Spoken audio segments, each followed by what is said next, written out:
Hi, everybody. That was really fun. What an exciting group of people to work with, I have to say. And I've only been here for a year, and I'm constantly amazed. So, Devin, we'll start with you. So, we know that those lumpy, little grumpy guys live in your head, Yeah. obviously, and you let them out. But what was the genesis of asking them to be in your films? Sure. So let me just quickly preface that film was my MFA thesis film. Which one? The first Crank The Balls? Crank Balls was my student film when I was trying to figure out filmmaking. And I was in LA, and it was the start of my time in LA. Anyway, the genesis of it I could sum up pretty quickly. I'm a middle child of 3 siblings. And that film is just like an expression of being like the awkward middle sibling. The purple one. Well, actually, I think I'm the yellow one, actually. The purple one's my sister, and it was funny because the whole thing's just an expression of like childhood dynamics, because my brother and I used to tease our sister and like be like, whoop de doop doop, and she would laugh, but then be like, don't make me laugh, like I'm pissed off right now. So it was just a simple idea, and I don't even think I knew when I was making it just how much it was about siblings. But in hindsight, it's like, oh yeah, that's just a pure expression of being a sibling. The second film was made about 10 years or so later at DePaul, or while I was at DePaul, and figuring out still how to push the filmmaking. And the first film, Crank Balls, was made almost entirely in my apartment in LA, and the second film was made almost entirely in my garage in Evanston. And they're largely stop motion. They're all stop motion. And the last thing I'll say, we should kick it down, is it's so funny. I'm sure you guys maybe could speak to this too. They're basically the same movie. Yeah. And I guess there's a lot driving me about just pure emotions and like being stuck and being unstuck. And also apparently I'm very motivated by food and color. There's a lot of the food. We could talk about food for a while. Clearly we're like the filmmakers commenting on how you have to just eat to survive or die. And yeah. But so just really like core, simple expressions and emotions. How long did they each take to complete individually? Crank Balls took 2 years start to finish, and Burnt was a 2-year shoot, and then it probably was another couple of years of like building things and writing and things like that. Yeah. Could you hear all of the fiction filmmakers go, oh, Yeah. it's so long? Yeah, so a couple of years per, yeah. Cool. And Ambarien, can you tell us a little bit about how you developed Chloe, the character and the film? So even when I was living in New Delhi, there was an American diner, and American diners have just fascinated me as a location for setting stories. And I moved to upstate to teach at my previous school. And this is the diner I used to hang out at. This is the only place, because I didn't have a car, I still don't. And this is the place you could walk to. There was no public transportation to kind of go to the downtown. It was a very small town. And so I used to hang out at this diner quite a bit. And I wrote this sort of piece I would just sit there and I was just like, I just been fascinated by creating short, very concise pieces around one location, 2 characters, short. This was shot in one night, and it is all, I'd finished teaching a semester, and I had all my students just say, let's go and shoot something.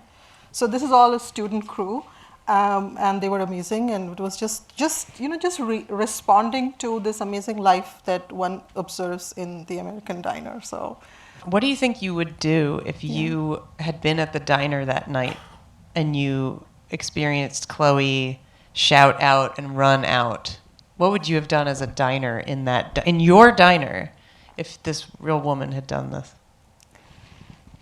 This is like an ethical question. I'm sorry. Yeah, I think I would have done what Amanda Work, the Stella's character, does. She is somebody who wants to help her. I was actually talking to Ricky Hopkins recently. She's actually pregnant now, and she was the main lead, and she was laughing at this. I mean, we were just having fun. And I must say that when I was creating this piece, this was also the time, suddenly after I finished editing this was the time when there was a lot of debate around around motherhood, choice, and women's rights over their bodies, and reproductive rights, so on and so forth. So even though I felt like stylistically, I've been trying to, I've been trained in documentary primarily, and as I'm transitioning into narrative, which I do full time now, I felt the need to almost like a student self-assign this assignment to myself. So basically, this was my assignment to myself. And I was trying to sort of figure out how do you really shoot long takes. That's the style that I really enjoy. So stylistically, even though I thought that I had done something, but I felt like just the context of what was happening in around women's, choice and rights over our bodies, I just felt that I would not want to go so public with this film because it is a casual, funny film about what this girl does, right? So I chose not to actually go with a lot of public screenings of this work. I've just kept it in sort of smaller, closer groups. But I probably would have just done what Amanda did. And yeah, they were great. They were so amazing to work with. Yeah. Cool. Yeah. Thank you. James, so you've got 2 films to set up for us. And you said just before we started too, you reminded me that they're really both work in progresses because they're both super, super fresh. Both were shot summer into beginning of fall, right? Yeah, both were shot in August. And so, as you mentioned, I was at a residency lab in the Yucatan jungle with the Picha Pong, which was just mind-blowingly amazing. And that was just, getting outside of my comfort zone. This was in August. Getting outside of my comfort zone and just really re-examining sort of, what cinema is to me and my approach and his process and sort of getting into that experimental zone, which was so liberating and amazing because I don't do experimental ever. Now you do. Yeah, you're right. I'm hooked. And so I came back from that, and it was like 2 weeks before school started, and I was so inspired. And both of those films are just me picking up my DSLR and a tripod and just going out and shooting by myself. So I came back and, we were 2 weeks away from school starting, and this guy was in Chicago doing Empire Strips Back. It's a burlesque, he's a dancer, and he was doing this Empire Strips Back burlesque show, Star Wars burlesque show in Chicago. And he was leaving on Labor Day. And so I had met him before I left to go to Mexico, and we had talked about maybe playing around and doing some stuff. But I got back, and he's like, dude, I'm leaving. The show got canceled. They're flying us out to Phoenix on Labor Day. And he's like, do you still want to do this? And so I was like, sure, let's try to do it. I mean, my head's so crazy right now, but let's try it. And so we spent 5 days just running around town, shooting. And I'm developing this feature, as you mentioned. And it was sort of an exercise for me to just be like, we're in the process of looking for financing. I'm making the movie one way or the other next year. And I was just like, I was just like, I haven't done like a really small sort of shooting and doing everything myself process. And I was like, let me just see what that looks like. And I could just test out some shots and work with some actors and see what happens. And then I told you, I was like, I think I have like 25 minutes worth of my opening. And at one point I was like, should I just keep going? Like, should I just make this movie right now? Yeah, other than going to Korea. And so it was kind of just, it was encouraging. It was inspiring. I've just been thinking a lot about sort of the process of filmmaking and how we need to redefine it. And it's like hearing about Devin's thing. I remember seeing his film the first time and hearing about him making it in his garage. And then this other film making it in his dorm room. And I'm like, dude, maybe like in 2023, like as a filmmaker, and I was sort of always envious of that with animators. And I'm like, maybe in 2023, like filmmaking becomes independent in that way. Like, of course we collaborate, but we redefine what collaboration is. But like, we can just go make stuff on our own, and then play in post. I mean, hopefully it doesn't take 5 years for us to make something, but. And we don't have to meet those cranky little Yeah, guys. I don't want to meet those with guys. others. Yeah, it doesn't have to take that long. But yeah, I'm sort of excited about that. So it was all just an experimentation of all of that and sort of, trying to preach what I teach. So How did it feel seeing it? I mean, because you know it's not done, we know it's not done, we know it's Yeah. a test, etc. But like, there's a moment where you can be like, this is what it could feel like and be like and look like. Like, how did it feel for you? Seeing Yeah, in it was front of great us? seeing it on a big screen. Obviously, no color, no mix, but yeah, I mean, even while I was shooting it, I just had a real good sense. I'm like, if I had time, I mean, these are like literally just like 3 hour outings. You know what I mean? It's like me calling him up and being like, dude, I'm coming over, or like meet me at the lake, and just going out for like 2 hours and shooting something. But I'm like, and that restaurant scene as well, just having dinner with them and then like pulling out the camera for the last half hour before we leave. So yeah, I mean, if I have time and like actually do this, I'm like, I totally see it in my head. So now it's like really that confirmation. It's kind of fun. Like I almost feel like the financing doesn't go through and I just make it like this. Like it'd be fun. I mean, I'm planning to go to Korea next year and spending some time out there. So like just kind of going out there and running around and making a movie like this would be fun. It must have felt nice to hear people laugh too. Like Yeah. that's, to me, that's always the best. If you have something funny in your film, or even if they find something funny, it's like an audible response that people are paying attention, listening, and connecting with it. And Yeah. that date scene is very awkwardly Yeah. wonderful and easy to laugh with. Yeah. Brian, Yeah. you have spent a lot of time with these bones. Yeah. Well, I would say, like Devin, these are also the creatures that ran out of my head. Yeah. And they've been there. They stayed there for a long time. So you Yeah. started 2004. So yeah, so this probably requires a little bit of explanation, but these three pieces were never intended to be set up like this. So back in 2004, I was working far more in a gallery museum context, but I was compositing, doing visual effects work, but that wasn't my creative practice. And so I just started doing these photo composites with scanning both human and veterinary x-rays and just sort of exploring other alternative forms that humans could have evolved into.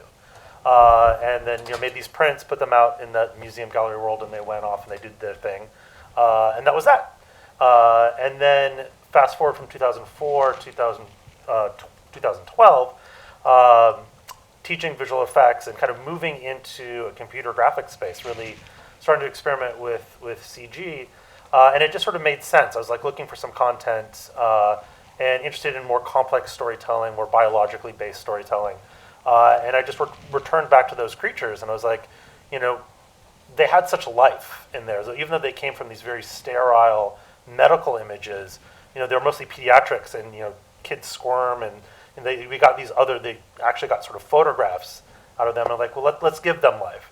And so we created Hominid really as sort of a test. Like, how would these things operate in CG space, and then could I create a story that's just driven by this biology, and where does the character come from? And I created that really with the goal of moving on to a full 7-ish minute sort of standard animated short film. But in the period of development of that, it kind of got out and kind of went viral, and then ended up in a bunch of festivals and things, and it became its own thing in the cultural marketplace. And I got busy with work and this and that and the other. So then when I finally came here to DePaul, there was this nice opportunity to start, like, I'm going to make that short film. And I was writing it and working with it and developing it, and it was awful. It sucked. The story wasn't working. Everything just felt really clunky. And at the same time, I'd talk with people, like, what are you working on? And everybody I talked to were like, assumed that I already made the film. Like, in their memory, that 75 seconds that you saw was 7 minutes. And they already had these experiences with this character. So I'm like, why am I fighting to create a thing that people already think exists? It didn't make any sense. And so around that time, we were starting to experiment here with some virtual reality storytelling. We did a few sort of test films under the faculty. And once I started understanding that visual space and that language and that environment, it was like, this is where they need to live. This is where I could tell the story. And then that story started clicking and developing. And then 2.5, 3 years later, we actually had a virtual reality 3D animated film. So. And you took that VR film to Sundance. Yes. Which, like, I think a lot of people don't even know that Sundance will have, like, I mean, I don't know if they do it exactly the same way they did a few years ago, but there was a time they had, like, take over an entire building and you'd go floor to floor and try on different VR sets and stuff. They change it up every year. They have. They lost a bit of that during COVID, but they do all kinds of sort of experimental films. And it's the New Frontiers program. Yeah. That they've done. VR certainly was big at that point, but actually, I think previously they were doing multi-channel video installations and things. And they keep threatening to have a new iteration for that, but it hasn't quite materialized yet. Yeah. Yeah, that must have been an exciting jump. I mean, if you're just thinking back to, like, the stills that you were playing around with, and now you're at a film festival in a way that in 2004 wasn't even a way you could be at a film festival. Couldn't be at all. No, absolutely. It didn't exist. I No. mean, it didn't exist as part of that culture yet. I never thought of myself as a filmmaker at Yeah. that time at all. And then to have it at Cannes, to have it at Sundance, and then this crazy run was just an utterly interesting experience. But at the same time, kind of strangely alienating because it's still in VR. And like all you hear, unless you're in a particular environment to see it, people aren't actually seeing it, right? It's not up on Vimeo now. It's not streamable. Right. So it's still sort of strangely like art in a museum, kind of precious and held somewhere. Right. Yeah. Okay. Is anyone ready for some questions or comments? Hi, I'm Colin. I'm an MFA documentary student. I have James in class. But it's kind of for, it's a general question, but it's kind of building off of this last thing about revisiting the VR film. So I work in documentary. This is probably more relevant to me than anybody else, but you revisit a lot of old projects in documentary. You have a lot of weird old footage kind of just sitting around. And for any of you, like, I'm sure you've had a lot of projects that if you've sat around and then revisited at another time. Could you talk more about that process? I feel like film is so creatively driven and you're like, I have this idea, I want to get it done.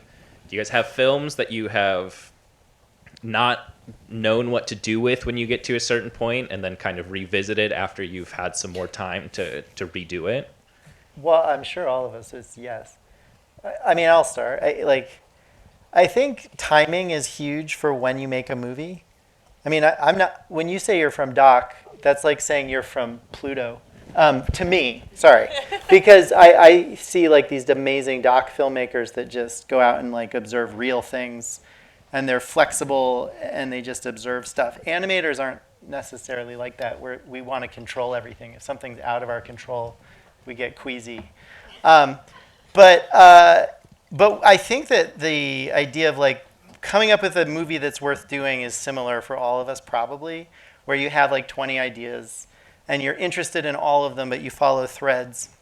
And just real quick for me, like Burnt, I wanted to make a film like Burnt 20 years ago, and I just wasn't ready. And I've tried doing drawings for it and writings for it, and they weren't ready, so they just went away. And then I'd go for like a walk in the woods and like add a little bit to it. So in a way, that was me gathering my real world memories and experiences that would go into the folder.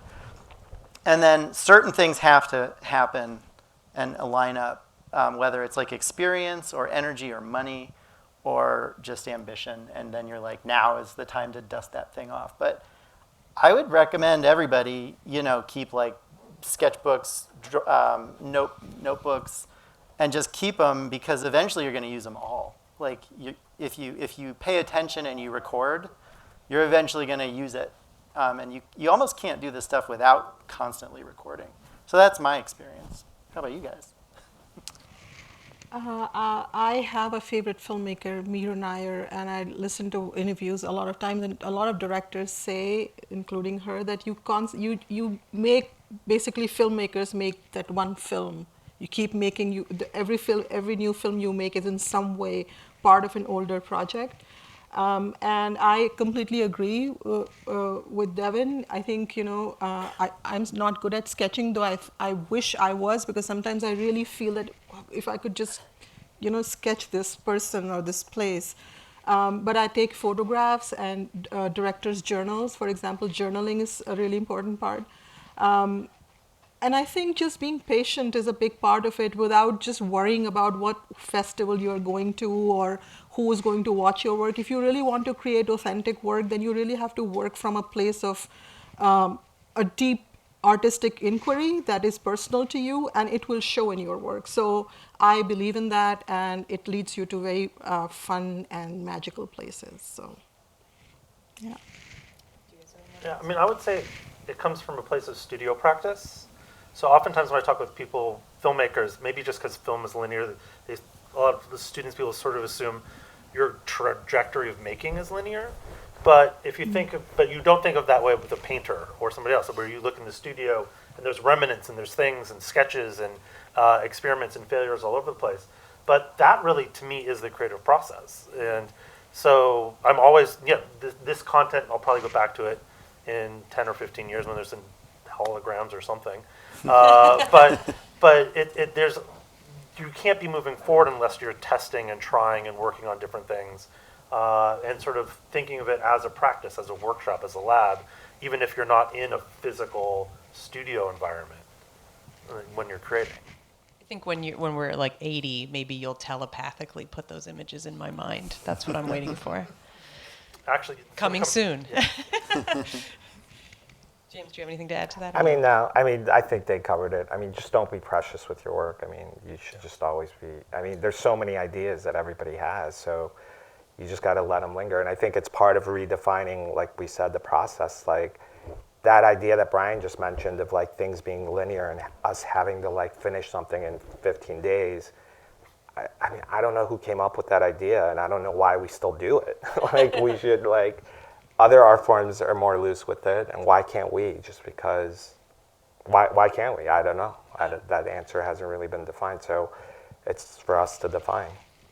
And also, I don't know if you guys noticed, but when that slide was up in the beginning, all of these people up here are multi-hyphenate makers. Like whether they wrote, direct, produced, animated, drew, took photos, whatever for their projects. And it doesn't mean they're always doing all of them on every project, but there's a little bit on different projects and like often taking multiple roles. And I think that that's another thing about this being creative all like constantly and in this sort of studio way is that you're also like accessing the project from different angles. And so, yeah, while you're doing one thing, you're thinking about another thing and kind of adding to your toolkit. And so that's another thing. Feel free to ask questions, too. They're not only, like, the directors of their work, you know, that they did have to, like, produce them, wrote them, etc. And I just wanted to add, since you know a large part of us here are students and we teach in our classes, not intending to say that festivals ultimately are not important. It is important to get your work screened. And it's great when you go to a good big A-list festival. But I'm sort of talking more about the process of getting there. It's not, don't be impatient. I love the analogy of the studio practice because, you know, film, I mean, ultimately, these are all different. It's an art form and it has a process. So I just wanted to just also put that in context because sometimes, you know, it means like when I was a student, I was like, okay, I don't care about any festival. I'm just going to make my work and just, it's for myself. I mean, and that is valuable too, but patience and just a deep engagement is important. To that multi-hyphenate thing, many of us also are involved in these roles on other people's films and other people's projects, and even in teaching. And yeah, Brian's been in the credits of every other film we've shown at this night, except for mine. I didn't know him. And when I was a younger maker, like it kind of stressed me out that, okay, I do all this sort of professional visual effects work, and then I had to like keep my practice over here, and it wasn't until I matured enough to realize that was part of the practice too. Like just going and making. And with other people in other contexts, fed my mind and fed my creativity. It expanded my network. It expanded my language. And that would all trickle back into the work that I was doing. And it was just as important. It wasn't a side gig. It's part of the practice. Totally. Yeah. Hello, I'm Dionysius Siopsis. I'm a BFA in directing. But I guess I don't have a directing question. I noticed the through line through all these short films was really interesting sound design. I noticed they all really included like a focus on that, and I was just wondering if you guys could, you know, expand on like sweetening sounds and where you decided to like add in Foley and things to really make these amazing soundscapes? Yeah, does anyone want to take that first? I think you should start, but I just gotta say, the sound of the eating. So what's cool about your film, I'm like, I get to analyze it Fangirl. now. Yeah, I get to be a fan. No, it's just that sound was so noticeable, and I thought, why the focus? Why the intense focus? And then I was like, oh, that food looks so delicious. And then by the end, when you realize what it is, it's almost like you realize another layer and dimension of the sound after. Yeah. But that was amazing. So do you want to talk about yours? Because yours had really noticeable, nice, crispy sound. So because I work like a large part of my fiction comes from the fact that I do documentaries, and in my documentaries sometimes I'm also doing the camera, I'm recording sound, and I love recording sounds. I just love it. Just sort of do long takes of sound and build sort of images from, so just exploring the relationship between images and sounds. Sort of just building this piece, I think, though we had a conversation, because when she takes the fry and she crunches it, that sound is so present. And I remember having a conversation with Isaiah, who did the sound in this piece. He mixed it finally. Should we sort of tone it down, or should we just work with it? But, story-wise, it is part of how the story is being set up, because there is a payoff in the end, which has to do with food. I mean, at one level, this film is about her access to food and who she is as a person. And so we got in that idea of just working with more present sounds. But I love working with location sound. None of this was ADR'd. It was all location sound. And if you record, especially in a short film, I always tell students that if you learn to record good location sound, you are just going to be your cut will be done so much quicker, and then you can do your ADR over summer or winter whenever you have the time. But yeah, I mean, I also feel the sound design in both their work was also amazing. Do you mind if I squeeze in a little question? Sure. Was I Will Survive? Was I Will Survive that song playing in the diner? Was that the music that was recorded in the space, or did you put that song into the film? We put it in the film. You chose the song. Yeah, I think the babies that are, you hear babies crying, and you hear the song. There's a little bit of stuff put in, because there's a point where I'm like, wait, I know the song. Yeah. And I'm kind of doing this, and then I was like, oh, I can clearly hear it. It's Gaynor's I Will Survive, and I was like, that's so perfect, because it's really subtle. It doesn't have to be a big deal, but you're thinking now again about the end that's her, that she has a plan. Yeah. Go ahead. You can ask your question. I mean, Amber put it beautifully. I mean, I think it's just, what do they say? Like, sound is 80% of the film. It's just one of those things. I think you just have to constantly remind yourself about sort of the base foundations of what is important. And sound, like production sound, like sound around us is so important. And we just get caught up in the glitter and toys and then forget. We're like, oh, sound, we'll just do that later or think about that later. But if you just constantly remind yourself and just stay aware and understand, again, the base foundations of what's important to make a movie work, then, sound is going to be it's just going to be one of those things where it's not even production sound like Foley, but it's just about consciously being how important is sound and how does that connect to the images. It's just constant. It's just about being aware and just sort of prioritizing.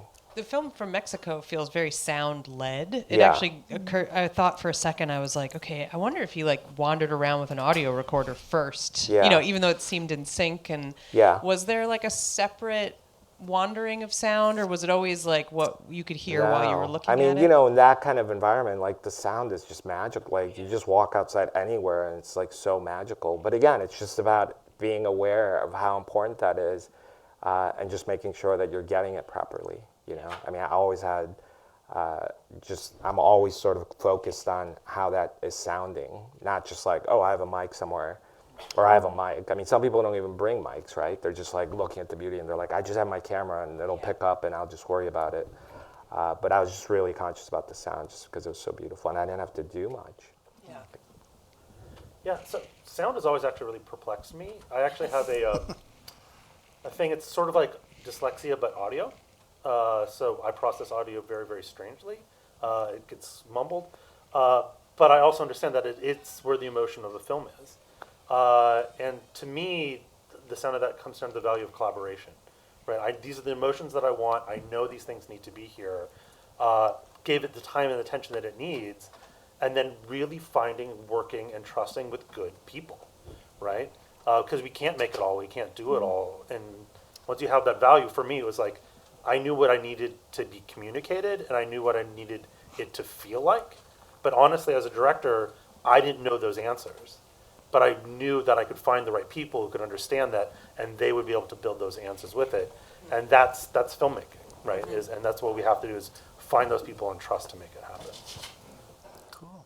Devin, speaking of your sound, I noticed that Josh Jones from our is he the He's the burnt stick guy. oh, he's the stick guy. He's the big bully. The tall, skinny one? Yeah, when I met Josh, I was it like, is "You're gonna Josh." be a big stick bully in my movie." That's fine. Yeah, no, well, and like you said about collaboration, it's fun to just get together with people that you click with and kind of mess around and have fun. So yeah, I mean, most of the audio, I mean, yeah, I've like hired actors and musicians at times, but I've always had more luck with friends, just kind of goofing off in like a sound studio. So pretty lo-fi. As far as just sound design for my stuff, it tends to be musically driven, especially those two, where we're just playing with like character themes or emotions, like playfulness or a sense of dread. And we define it musically first. And I think like finding those themes and things that are catchy kind of drive the film. But I did notice something with your two respective screenings I thought of with both, which is I think sound and picture, they do something greater than the sum of their parts. It reminds me of like what Bradbury said. He said when like you write, you shouldn't just think about one sense, you should think about all five senses. And with your piece, James, I wasn't just hearing things. I could swear I was smelling things. Same with yours, by the way, in the diner. And tasting things and feeling wet, like with the rain. You could almost like feel water going over your feet. And the sound helped. But when I think about your films, it's like they're bigger than just the visual and the sonic. You know what I mean? So I would encourage all of you storytellers out there, think about all the senses. Because, like things can hint at like smell and touch and stuff. So yeah. Do we have any more questions? I'm wondering. Hi. Yeah. Yeah. Oh, hi. I hear somebody up I'm there. in the dark right now. Hi. Yeah. Hi. I had a question about, you were talking about kind of being multi-hyphenate artists. I feel like there's kind of a pressure to narrow your focus on like what you're doing in order to kind of like commodify your own work. And I was kind of wondering, do you guys ever feel that pressure and how do you deal with it? Do you ever feel like one interest is like taking away from the other? I mean, I'm not going to lie, that pressure sucks. I mean, every single film I've done where I've written it, directed it, designed it, produced, animated, like there's not a month that goes by when I'm not like in the fetal position. Like, what? Like, why? Like, why am I a cinematographer today? Like this is awful. Like, why don't I collaborate more? So much so that as I get older, I'm thinking I think, Brian, you hinted at this, and I think you're right on, that I think it's great to sometimes just say, I'm going to do a small role. I'm gonna look for a collaboration or a partnership. If for no other reason you can like share the load and take a little pressure off yourself. I think both things are good. I mean, it's fascinating that we're all these multifaceted folks because not everybody is, and it's not the only way to be. Mm-hmm. I think specialists are fantastic. Like there are focus pullers that just help make the movie amazing with that perfect expression. You don't want any of us focus pulling. Yeah, We're way too distracted. Yeah. But I think you have to just pay attention to yourself. Just pay attention to like what fills you up, what's fun, but don't think you have to do 80 things all the time, because there's a downside to it, and I don't mean to be negative about it. It's hard. It's a tough thing to bear, and sometimes I just want to like help somebody else like make something. So yeah, that's me. I feel like this could be applied too to style. Like if you make documentary and experimental and fiction, and that sometimes you might feel the pressure to make one body of work. So you're known as this great fiction filmmaker and you show at the same festivals all the time and people are looking for you there. Right. Is that also another way that it's complicated for you, or do you relish the fact that you switch around, or? I mean, I don't know. Sometimes I wish it would be easier, Yeah. right? Because you can see those people who just do that one thing and they can really focus, and if that brings them that joy, that's fine. Because oftentimes switching gears is the hardest thing between those two things, and sort of training and retraining. I've just never had the ability to sort of stay still and focused enough on those other areas. Like it's exciting to actually work with other areas. It's exciting to try to work and create in different ways, and creating the same way, at least over and over for me, becomes stale very quickly. But I think your question was a little bit more towards the career sort of goals. And I think, there certainly is a pressure, especially coming out of school, sort of those first jobs, those first films, you do need to define yourself in some way. And there's some value of focusing for a bit so that you can kind of get established, get your feet in the door, and then you can find your ways around and work with those. Versus sort of just seeming lost, like you have no direction. And just to add to that, I think the whole idea of multi-hyphen, I mean, it just goes back to the conversations we've been having, is that it just takes time too. Yeah. I think when you're young and you're like looking at that and going like, I don't want to be boxed in, I want to be a multi-hyphenate, and then so you think you can do everything and then you don't master anything, and I think that gets dangerous. Like focus and start to master stuff, and you'll branch out. You'll work with other people. You'll do other things, and then you get better at that, and then you can start branching out. But I think there's a danger when you start thinking like, I know people are trying to box me in, but I can do everything, and so I'm going to do everything, and then you sort of lose focus. And a lot of times, if you look at somebody directing like this amazing film that just makes a splash everywhere, if you really go and study their website, if you do some research, you will find that they've done a lot of work before they've reached at that point. They've done documentaries, they've done all sorts of things. There are so many examples of cinematographers and sound designers primarily who make their directorial debut much later in their career, but they're really good cinematographers, they're really good assistant directors, and they're so good that the people that they are working with then say that, hey, it's time for you to direct your first feature. So again, I would just sort of reiterate and just reinforce it. Just keep it personal. I think, sometimes things take time. And filmmaking is collaborative. It is driven by, like Laurie loves cinematography, right? That's her skill. If I have to shoot something, I'm definitely going to reach out to her for her expertise. And there are producers here, there are animators here. Doesn't mean that I'm going to tell myself because I shoot nonfiction, I'm just going to do fiction. I always collaborate when I'm doing that.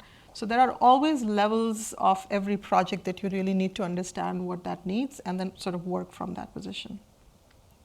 Cool. I think we have one more question. Hi, my name is Stephanie. I'm an animation student, and my question is mostly for the VR film, but it can apply to the others. Since VR is like a 360-degree environment, how do you think about where the camera or the person viewing will be, and how does that translate into how you tell the story? That is a huge issue. So when I sat down I started with traditional animation. We started with beat boards, then I moved to storyboards, and we were about to move to an animatic, as one would. And normally I could cut an animatic in an afternoon, a good animatic in a week. But in this case, how do you do an animatic? You needed to compose for three-dimensional space. And so it took me an entire summer to plan that phase out, but it also planned so much more of the development because you needed to know, okay, here's my primary line of action, this is where I want people to look, but people don't have to look there, right? They could be looking in all kinds of different directions. And so, and then you have to match that on cuts, like for each thing, you got to reset it. So I ended up essentially taking all the storyboard stills into three-dimensional space and started just moving around on cards and created a primary line of action where, okay, this is where the protagonist is, or this is where the important line of action is. I want to move your eye here, here, here, here, here. Then realizing, okay, most audience people created a secondary line of action. If they're looking at the contrasting character, their eye's going to be moving over here. Before we get to that really key story point, I need to make sure that this intersects back, right? That these two lines come here so this part of the audience isn't going to miss what's happening. And then I showed it to some people who are gamers, and they don't follow that at all. Because they're just immediately, whatever. So I'm like, okay, so now this means production design.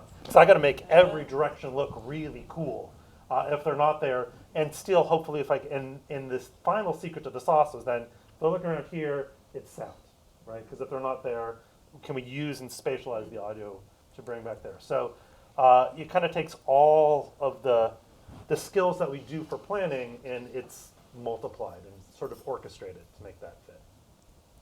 Or you could make your VR just in a cockpit and call it a day.